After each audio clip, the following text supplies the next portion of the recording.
Hi, my name is Austin Chow. I work on the Calendar Data API team. The Calendar Data API is the API that exposes the data of your Google Calendar account. With the API, you can do things like creating events, searching for events, or even create a whole new calendar programmatically. Today, I'm going to go over how to get started using the JavaScript client library to talk to the Calendar Data API. I'll also be showing a demo of the new interactive developer guide that I developed.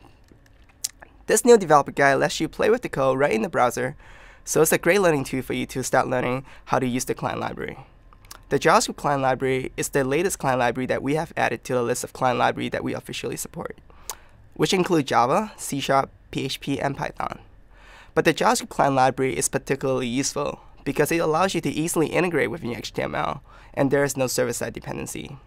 The JavaScript client library also has a built-in technology that allows cross-domain communication, meaning that you can now use JavaScript to perform not only read operation, but also write. Using the JavaScript client library is very easy. I'm going to show you the few steps that you need to do to set up your code to start using it. Step 1, you have to sign up for a developer key. You do that by going to this website. Step 2, you need to include the client library loader on your website by placing the script include with your developer key. Step 3, you need to upload an image to the same domain where your JavaScript code is going to be.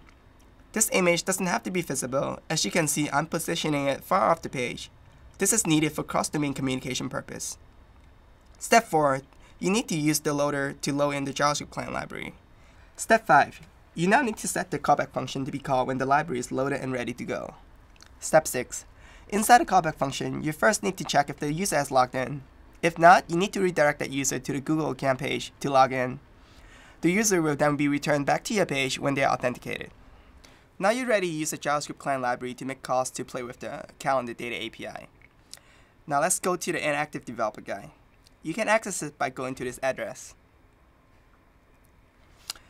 The interactive developer guide looks like your normal developer guide with sample code demonstrating the common use case that you can perform using the API. But unlike the normal developer guide, you can now modify the source code using the built-in text editor and execute the code right out of the browser. This is a fun and intuitive way to learn as you get to immediately see the result of the action you just performed. So let's take a look at some of the sample code and we'll try to execute it. So let's run this sample code and see what happened. The snippet you just executed retrieved the list of all your calendar and print out the title. You can pull up the embedded version of the Google Calendar to verify that these are all the calendars that belong to you. Now let's take a look at the code to see how this is done. First, you have to create a calendar service object, and you have to pass in your application name. Then you have to specify the feed URL where this request will be sent to. And we are using the all calendar feed.